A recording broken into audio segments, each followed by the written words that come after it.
So it's been a while since I put out my Bone Spear guide from before the game came out, just to try to get people, a little bit more information about how they could play what I consider to be the best leveling build. And in fact, I still consider it to be the best leveling build. On top of that, if you haven't seen it recently, it has been crushing through Lilith. It's been crushing through like tier 100 dungeons. People have finally completed that. So what I wanted to do is, one, I get a ton of questions about the build in general, so I just wanted to give an updated build guide on what I kind of put back together. I've been playing not Bone Spear this entire time, as you can tell, and I just wanted to like quickly put this out. I'm not going to put this up on Max Roll. We already have a great endgame Max Roll Bone Spear guide from Echo Hack. You can check it out. I definitely built it a bit differently than Echo, so I just kind of wanted to show the version that I have in case you wanted to try this out. There'll be timestamps down to everything below. I'll start off with a dungeon run so you can see it in action, and then we'll go through, we'll do like the stats, the gear, the aspects, my super scuffed Paragon boards in case you were interested, and we'll just get into it.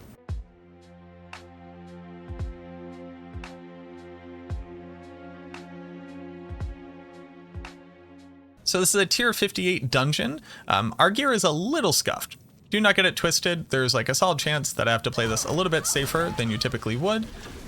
But what I sought to be able to play, because I thought I saw people doing it, was basically like non-corpse based and non-umbral based Bone Spear builds, because I wanted to just kind of run and gun. I wanted a super fast speed farming build, and I wanted to see if you could accomplish that. Now, it does require the absolutely dreaded exposed flesh aspect to really be able to go the entire time without really needing to. Oh, I forgot I have to free these prisoners. I found out that if you're using this one, if you're using Torment, which seems to be kind of easy for people to get their hands on, it's all RNG, obviously, it's all kind of random. But it seems like people have a slightly easier time kind of getting their hands on this one. And if you have that one in Mother's Embrace, you actually do pretty well. Now, you'll probably want to either like continue to use Corpse Explosion for a little bit. You can still use Umble with Penitent Greaves, of course, but at this point, I feel like I'm basically completely sufficient, not using Umbral, not using Corpse Explosion. I don't really have issues against bosses because it turns out that Bone Splinters is just a great generator in situations where you need to be able to just kind of like sit there and generate essence. Here we have the Deadly Suppressor with a bunch of monsters I don't want to be next to. So we're able to generate a ton of overall Fortify, both from the Blood Orbs and then also casting in with the Bone Prison when you have a huge Corpse Tendrils pull on a bunch of monsters. Also generates more Essence, so it's just kind of like really nice and fluid. It all works together, it plays together very well. I'm able to do bosses, able to do density, able to do speed farming, able to push into Nightmare Dungeons. I would want to build it a little bit tankier than I currently have, and that's really just like a gear issue. Most of my gear I moved over to Darkness skills, as well as testing out things for Bone Spirit. And on Bone Spear, so not Bone Spirit, but Bone Spear, it's definitely a lot different than Bone Spear. It's a lot more different than I expected it to be. And it's mostly comes down to like how the two things do damage. Bone Spirit is literally more methodical because you kind of have to wait for the Corpse Tendrils to go off to be able to do it. And then Bone Spear wants to be in continuous motion. So the two things just play a lot more differently than you would expect them to, even though they kind of use very similar gear. But like I said, my survivability is a little scuffed face, so I'm actually trying to go much faster than I really should be here. So I'm going to play a little bit more methodically. Does very well against bosses as well. You can't call it one-shotting, but it's basically one orbing or like one essence orbing. You can effectively go infinite on essence even with very few targets, and then we have good tools for handling it if you don't happen to go infinite. And there you go. Obviously, these are elites, so they don't work exactly the same as bosses, but for all intents and purposes, you're looking at the exact same outcome, regardless of what you're fighting. That's one of the benefits of Bone Spear. It kind of has one set output, and it's efficient. We're basically trying to stack these primary stats. So, like, don't worry about the gear piece. Worry about these primary stats. For damage, we want vulnerable damage, critical strike damage, critical strike chance, attack speed, plus ranks to skills. In that order. Other good ones are core skills. Damage to crowd controlled is kind of meh, it's a little bit less. And then like all crit in all of its forms, right? Crit to bone, crit whatever. For survivability, you want damage reduction, armor, max life, more damage reduction. Just kind of everywhere that you can put it, you put it there. For additional stats, something that you might not be thinking about necessarily on a lot of Bone Spear builds, but is becoming more and more flavorful and more important, is something like Lucky Hit Chance. Lucky Hit Chance is going to make it so that I can trigger my Lucky Hit from Exposed Flesh altogether that more often. Every time that I can do this, I get a huge amount of essence. Not only that, just being able to generate a bunch of Lucky Hit Chance makes it so that you generate more corpses, so that you can always cast Corpse Tendrils when you want to. It also means some like very interesting stats can be put onto your gear, and let me just go back to town and show you an example. I tried to roll these gloves and it just didn't work out. So this was a set of gloves that I had from my Bone Spirit build, and it has Lucky Hit Chance to be able to restore primary essence, and this would slot really nicely into the build as I currently have it. But if you're still using Umbral, if you're still using Penitent Greaves, and if you're still using proccing CC to manage your essence, you can also get Lucky Hit Chance to apply slow. So if you have this on your gloves and you have a bunch of Lucky Hit Chance, every single time that you shoot off a Bone Spear, you have that additional chance of applying CC to have the additional chance of generating essence. So there are a couple different ways where Lucky Hit can really benefit the build. For us, it's really just for the Exposed Flesh, as well as the ability to generate a corpse on demand when we need it. Just to talk about the gear very quickly, two-hander with splintering aspect on it. For the boots, you would like for these to have essence cost reduction, movement speed, corpse tendrils, and then kind of insert whatever flavor of movement speed additional bonus or other stat that you like. And I would also like to have Wind Striker on this. I was trying to find a way to kind of include Ghost Walker and the Blood Soaked aspect to be able to use Blood Mist as a movement skill. I can't quite figure it out the way that I would fit it onto the build, but that's one of the options I was going with. But you definitely want Wind Striker on here as a much more consistent increased maximum speed movement ability. Pants with Shielding Storm on it. I also just re-rolled these ones. I just like picked these up randomly. So it's armor, damage reduction, and dodge chance. I think we're kind of sleeping on dodge chance.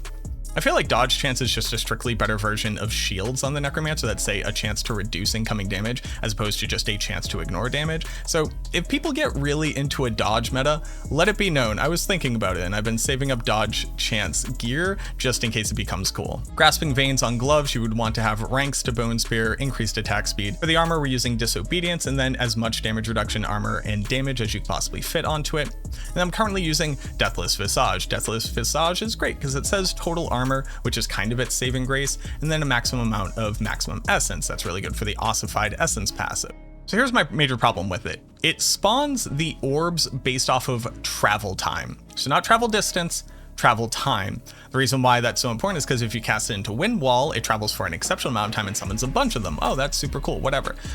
When you cast it like this, it spawns them out at 3 intervals, and it's very far away from where you cast it.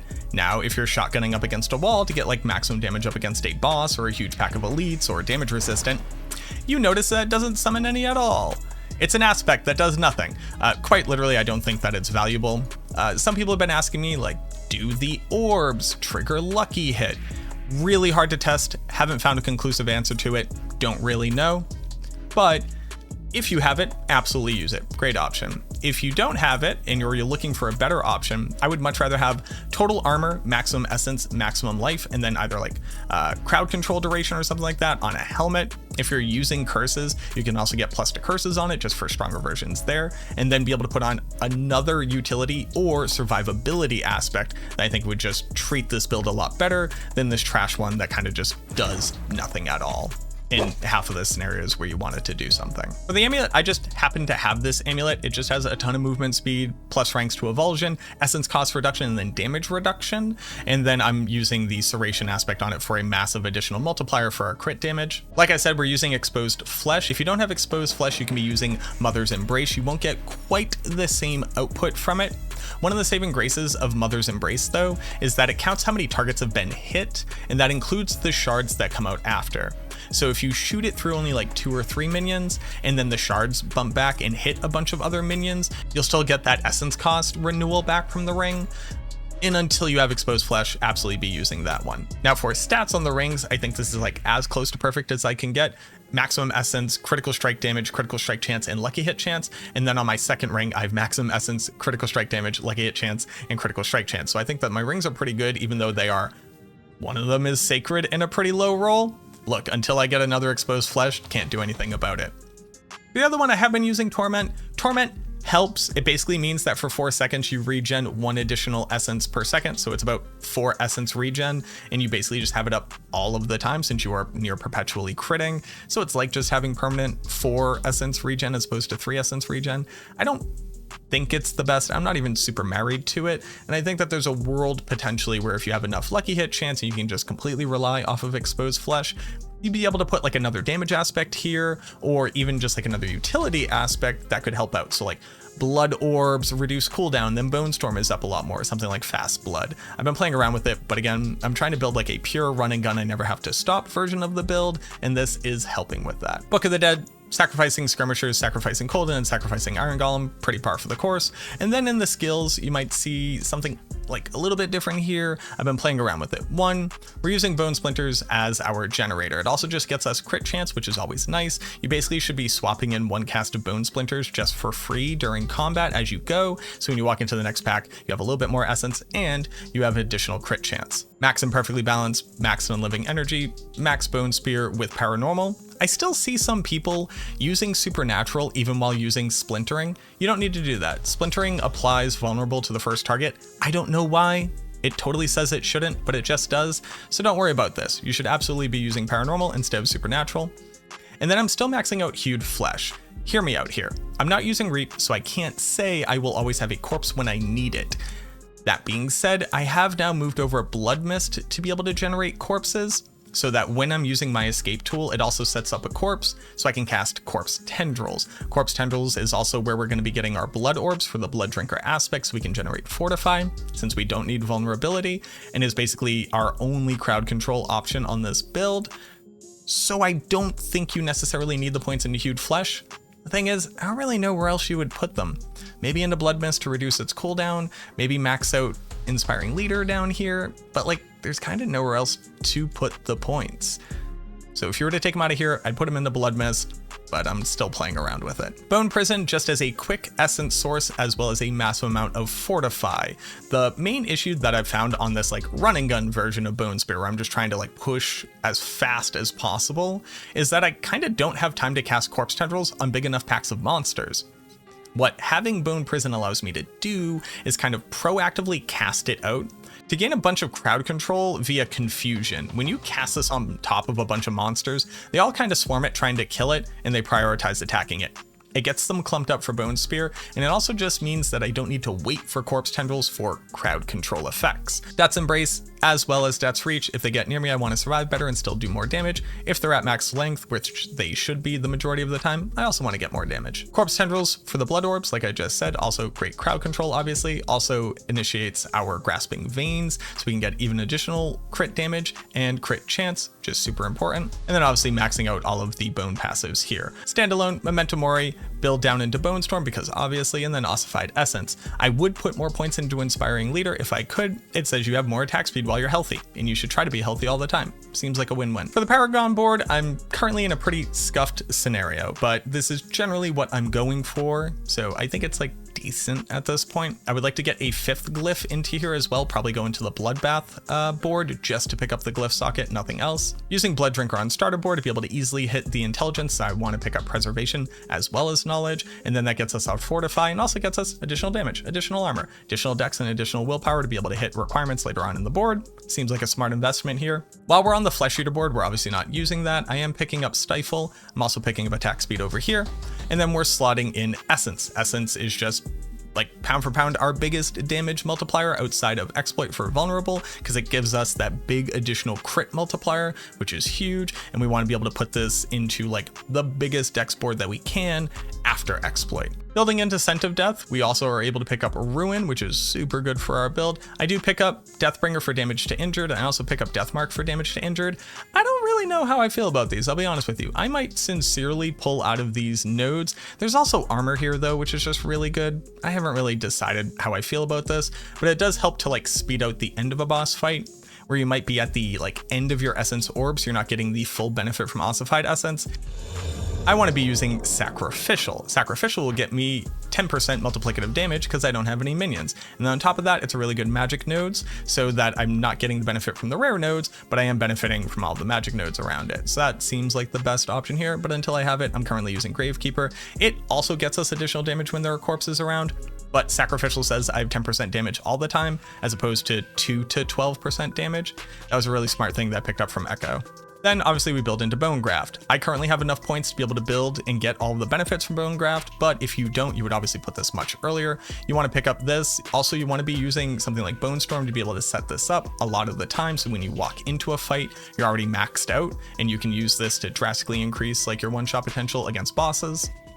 Build into every single good node here, and then because this is our biggest dexterity board, this is where we put Exploit. Exploit is great. Vulnerable damage, increased damage to vulnerable targets, makes sense. And then obviously pick up everything over here and then everything over here. Like I said, I would like to build into one more board, which would probably require me to like remove some of these points here, maybe, so we can pick up an additional glyph. If I were to think about like what additional glyph I would like to put there, that one's kind of a toss-up. If I could ever figure out what Corporeal does, maybe I would put Corporeal here if it actually worked with bone damage. I'll have to test that out, but it doesn't seem like it does. Territorial is nice. I used to use Territorial on this build all of the time, and I don't think that it's wrong. The only thing is that, like, on higher Nightmare dungeons, you don't want to be next to the monsters, and Territorial says when you're next to the monsters, do more damage. On the flip side, though, sometimes you can't control whether or not you're near the monsters, and Territorial also says damage reduction from close.